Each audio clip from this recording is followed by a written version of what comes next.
قال بولے انما اشکو بثی وحزنی الی اللہ، بے شک میں فریاد کرتا ہوں، شکوہ کرتا ہوں اپنے غم کا اور اپنے حزن کا. اب بس بھی غم ہے اور حزن بھی غم ہے. بس کہتے ہیں بکھیرنے کو، پیچھے آپ پڑھ چکے. وبث فیہا من کل دابہ، تو بسا کہتے ہیں بکھیر دیے، ظاہر ہونا، راز ظاہر کر بیٹھنا یا غم ظاہر کر بیٹھنا. میں اپنا غم یعنی جو ظاہر ہو جاتا ہے اور وہ جو میرے دل میں ہے اسے میں اللہ کے سامنے رکھتا ہوں. یہ ہوتا ہے صبر جمیل، کہ انسان اپنے غم، اپنے دکھ کی داستان اپنے رب کو سنائے، اپنے رب کے سامنے رکھے. آپ کو یاد ہوگا کہ طائف سے واپسی پر آپ صلی اللہ علیہ وسلم نے جو دعا پڑھی تھی اس میں بھی کیا الفاظ آتے ہیں؟ اے اللہ، میں اپنی کمزوری اور ناتوانی اور قلت اسباب اور لوگوں پر اپنی کمزوری تیرے حضور ظاہر کرتا ہوں. یعنی جو بھی لوگ مجھ سے سلوک کرتے ہیں اس کی شکایت تجھ سے کرتا ہوں. کچھ لوگوں کی عادت کیا ہوتی کہ جب کوئی ان کے ساتھ برا کرے تو ہر ایک سے ذکر کرتے رہتے ہیں، یا ارحم الراحمین، تو میرا اور تمام کمزوروں کا پروردگار ہے، تو مجھے کس کے سپرد کرے گا؟ ایسے دور دراز شخص کے جو میرے ساتھ ترش روی سے پیش آئے، یا ایسے دشمن کے سپرد کرے گا جسے تو نے میرے امور کا مالک بنا دیا؟ اگر مجھ پر تیرا غضب نہیں تو پھر مجھے کوئی پرواہ نہیں، یعنی لوگوں کی بدسلوکی اور بد اخلاقی کی، لیکن تیری طرف سے خیر و عافیت میرے لیے بہت وسیع ہے. میں تیرے چہرے کے اس نور کی پناہ چاہتا ہوں جس سے تمام اندھیرے روشن اور دنیا اور آخرت کے تمام امور درست ہو گئے. یہ کہ نازل ہو مجھ پہ تیرا غضب یا تیرا عتاب مجھ پہ وارد ہو، تیرے ہی لیے ہے رضا، یہاں تک کہ تو راضی ہو جائے، اور تیرے سوا نیکی کرنے کی طاقت ہے اور نہ برائی سے بچنے کی ہمت. تو بات یہ ہے کہ اسی کو صبر جمیل کہا جاتا ہے. انسان اپنی کہانی جتنی عام کرتا ہے غموں اور دکھوں کی، اتنا ہی بعض اوقات دوسروں کو بھی بیزار کرتا ہے، اور دوسروں کے پاس بھی بعض اوقات کوئی علاج اس کا ہوتا نہیں.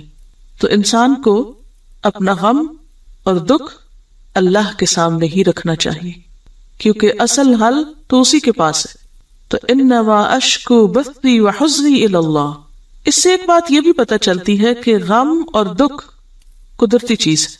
یہ نہیں کہا جا سکتا کہ کوئی شخص نیک ہو جائے یا پیغمبر کے درجے پہ پہنچ جائے تو اس کو غم محسوس نہ ہو، یا اسے کوئی دکھ نہ ستائے، یا اس پہ کوئی پریشانی نہ آئے، یا اس پر اس کا اثر نہ ہو.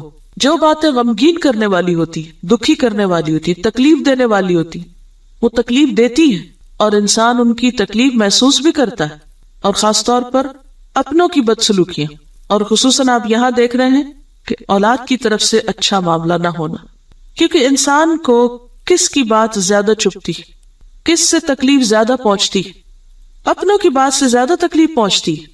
مثلا جس سے آپ اچھائی کی توقع رکھتے ہو یا جس پر آپ کا احسان ہو، جب اس کی طرف سے آپ کو کوئی تکلیف دہ بات پہنچے آپ اس پر زیادہ غمگین ہوتے ہیں، کیونکہ آپ کا جو ایک امیج ہے وہ ٹوٹتا ہے، یا آپ کی توقع ٹوٹتی ہے، یا آپ کی جو ایک اندر کی محبت ہے وہ زخمی ہوتی ہے، یا وہ احساس جو ہے وہ زیادہ ہوتا ہے.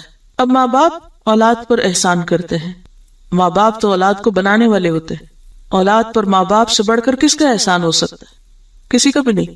لیکن جب اولاد ماں باپ کے ساتھ حسن سلوک کی بجائے بدسلوکی کا معاملہ کرے اور بد اخلاقی کا معاملہ کرے اور ہمدرد ہونے کی بجائے ناخلف ہو، جیسے آپ دیکھیں کہ یہاں پر بجائے اس کی کہ وہ احترام کرتے، کہتے تَلَّا تَفْتَوْ تَذْكُرُ يُوسُف حَتَّى تَكُونَ حَرَدًا أَوْ تَكُونَ مِنَ الْحَالِكِينَ.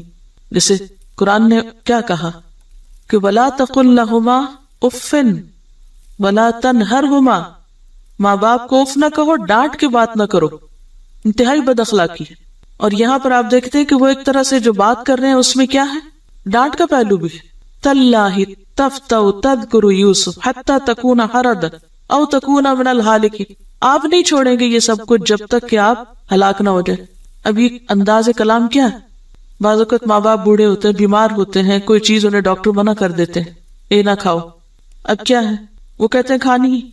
یا بعض اوقات وہ کیا ہوتا ہے جیسے بچوں والی عادت ہو جاتی ہے بڑے ہو کر، تو اولاد ان کے ساتھ کیا معاملہ کرتی، جیسے کسی بچے کو ڈانٹ ڈانٹ کے روکا جا رہا ہوتا ہے. بعض اوقات آپ نے ایسے منظر دیکھے ہوں گے کہ بچے ماں باپ سے یوں معاملہ کرتے ہیں جیسے وہ ماں باپ ہوں اور ماں باپ ان کے بچے ہوں، بدتمیزی کے ساتھ، بد اخلاقی کے ساتھ، ڈانٹ ڈپٹ کر کے. ایسے میں آپ دیکھیے کہ اولاد کے ہاتھوں جب ماں باپ کی بے عزتی ہو یا بد اخلاقی ہو تو ماں باپ کے دل کا حال کیا ہو سکتا ہے، وہ اس دکھ کی کیفیت کیا ہو سکتی ہے کہ ایک طرف یوسف نہیں، دوسری طرف دو اور بھی وہاں رہ گئے اور یہ جو باقی آئے ہیں یہ کس قسم کی گفتگو کر رہے ہیں. تو اس موقع پر پھر بھی وہ کچھ نہیں کہتے. یہ آپ دیکھیے کتنا اعلیٰ درجے کا اخلاق ہے. ورنہ ماں باپ کا تو اولاد پہ حق ہوتا ہے. عموماً اگر اولاد ہمارے سامنے بدتمیزی کرے، بد اخلاقی کرے تو ہم کیا کرتے ہیں؟ ایک دفعہ کرے تو کیا کریں گے؟ شاید صبر کر جائیں. دوسری دفعہ کرے تو شاید ڈانٹے، اور تیسری دفعہ کرے تو وہ کھچائی کریں کہ ساری زندگی یاد رکھے. عام طور پہ تو مائیں یہی کرتی ہیں، چھوٹی چھوٹی بات پہ، بات بے بات پہ ڈانٹ ڈپٹ اور مار پٹائی تو ایک عام سی چیز ہے. وہ سمجھتا ہم شاید تربیت کاری نہ پائے جب تک مارے پیٹے نہیں. کہتے کیا اپنے بچے ہیں نا، تو خواہ اپنے بچے ہیں پھر بھی یہ اخلاق سے گری ہوئی بات ہے کہ انسان ہر وقت ان کو ڈانٹ ڈپٹ کرتا رہے، یا ان کے ساتھ چیخ چلا کے معاملہ کرے، یا ان کی بدتمیزیوں پہ ہر وقت ان کو احساس دلاتا رہے. تو بہترین تربیت کا ایک طریقہ یہ بھی ہے کہ انسان دوسروں کی غلطیوں پر درگزر کرے. اس سے شان میں فرق نہیں آتا. بعض اوقات لوگ کیا سمجھتے ہیں کہ اگر ہم نے اپنے سے چھوٹے کی غلطی پر درگزر کیا تو کیا ہوگا؟ ہماری بے عزتی. ہماری عزت اس میں ہے کہ ہم ان کو کس میں رکھیں؟ اپنے روب میں رکھیں. لیکن یہاں پر آپ دیکھیں کہ کس قدر بردبار اور متحمل اور صاحب علم اور اللہ کے قریب اور سارے دکھ سہ کر پھر کیا کہتے؟ انما اشکو بثی وحزنی الی اللہ واعلم من اللہ ما لا تعلمون. اور میں اللہ کی طرف سے وہ جانتا ہوں جو تم نہیں جانتے. اور آپ دیکھیے کہ جتنا زیادہ انسان جانتا ہوتا ہے اس کے دکھ اتنے زیادہ بڑھ جاتے ہیں. کسی چیز کے بارے میں لا علم ہونا انسان کو بے فکرہ بنا دیتا ہے، بے پرواہ کر دیتا ہے. لیکن جب کسی بات کا پتہ ہو، اور پھر خاص طور پر آخرت کے غلط کام کا انجام کتنا غلط ہے. اب ایک عام دنیا دار باپ، اس کے لیے تو بچوں کی نافرمانی زیادہ سے زیادہ کیا غم کا سبب ہوگی کہ بچے میری بات نہیں مانتے. لیکن جس باپ کو یا ماں کو یہ پتا ہو کہ ان کی نافرمانی ان کی دنیا نہیں آخرت کے لیے بھی نقصان دہ، تو اس کا دکھ کتنا بڑا ہوگا، کتنا زیادہ ہوگا. بعض اوقات انسان دیکھے نا خود غرض ہوتا ہے، وہ کہتا ہے اچھا انہوں نے میرے ساتھ اچھا نہیں کیا. بہت سے ماں باپ بددعائیں دینا شروع کر دیتے ہیں. یہ بڑی کامن سی بات. اچھے بڑے سمجھدار لوگ چھوٹی چھوٹی بات پر بددعائیں شروع کر دیتے ہیں، دھمکیاں دینے لگتے. تم دیکھنا تو صحیح تمہارے ساتھ ہوتا کیا ہے. اب آپ دیکھیں کہ ایک دنیا پرست شخص تو یہ باتیں کر سکتا ہے، لیکن جس کو یہ یقین ہو کہ آخرت میں پکڑ ہے تو وہ اپنے کسی عزیز پیارے کے لیے اس کی آخرت کو بھی بگڑتے نہیں دیکھ سکتا. وَأَعْلَمُ مِنَ اللَّهِ مَا لَا تَعْلَمُونَ. جو مجھے پتا ہے، کیونکہ ظاہر ہے نبی کا جو علم ہے وہ علم یقینی ہے، اور اس علم کے ساتھ جو خشیت ہے، اللہ کا خوف ہے اور آخرت کا خوف ہے، وہ عام بندوں میں، یہ کم علم لوگوں میں نہیں ہوتا. کیونکہ انما یخشی اللہ من عبادہ العلماء. ایک عام شخص کے لیے اگر بچہ بات نہیں مانتا تو اس کو دکھ کیا ہوتا ہے کہ میری دنیا کا کیا بنے گا، پھر مجھے کون میرے بڑھاپے میں دیکھے گا، مجھے کون سپورٹ کرے گا، میرے لیے کون کمائے گا. یہی زیادہ فکر ہو سکتا ہے. بس اس کے غم یہی جا کے رک جاتے ہیں. لیکن جو اس سے آگے کی دنیا کو جانتا ہو وہ کیا سوچتا ہے کہ یہ بچہ نافرمان ہے، اپنی اس نافرمانی کی وجہ سے آخرت میں پکڑا جائے گا، اس کا کیا بنے گا.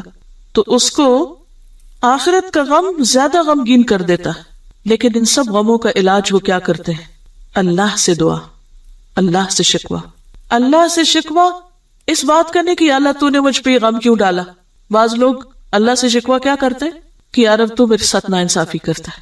اور بعض لوگ اپنے غم کا شکوہ کرتے ہیں، اپنی حالت کا شکوہ کرتے ہیں کہ یا رب میں کمزور ہوں، میرا حال یہ ہے، یا میرے ساتھ فلاں شخص ایسا کرتا ہے. اس بات کا شکوہ نہیں کہ یا رب تو میرے ساتھ ناانصافی کرتا ہے. کیونکہ بعض لوگ رب سے جو شکوہ کرتے ہیں وہ کس بات کا کرتے ہیں کہ اللہ تعالیٰ نے نعوذ باللہ ہمارے ساتھ اچھا نہیں کیا. تو بندہ مومن ایسا کوئی شکوہ نہیں کرتا. اس کو پتا ہے کہ میرے رب کا ہر معاملہ میرے ساتھ خیر کا ہی ہے. یا بنی اذهبوا، اے میرے بچوں جاؤ، فتحسسوا من یوسف، کھوج لگاؤ یوسف کی، ڈھونڈو یوسف کو. تحسس حس کہتے ہیں، اس کا روٹ ہے ہے سین سین. حس کہتے ہیں سینس کرنے کو، محسوس کرنے کو. یعنی ایک چیز ہوتی ہے نا، اسی سے حواس خمسہ ہے 5 حواس سے، یعنی دیکھ کے، سن کے، سونگ کے، چکھ کے، چھو کے. تحسسو یعنی ڈھونڈو. اچھا جب ہم کوئی چیز ڈھونڈ رہے ہوتے ہیں تو صرف دیکھ نہیں رہے ہوتے، بعض اوقات کیا کرتے ہیں ہاتھوں سے بھی ٹٹول رہے ہوتے ہیں، بعض اوقات کان سے سن رہے ہوتے ہیں، بعض اوقات خوشبو. اب جیسے اب دیکھنے کی تلاشی کے لیے جو بعض اوقات ڈاگز استعمال ہوتے تو وہ کیا کرتے سونگ کے چیزوں کو ڈھونڈتے. انسانوں کو بھی اسی طرح کھوج لگاتے. فتحسسوا من یوسف یعنی پوری کوشش کرو، یہ مراد پوری کوشش کے ساتھ سارے سینسز استعمال کرتے ہوئے یوسف کو تلاش کرو. وَأَخِيهِ اور اس کے بھائی کو، اس کو بھی ڈھونڈ کے لاؤ.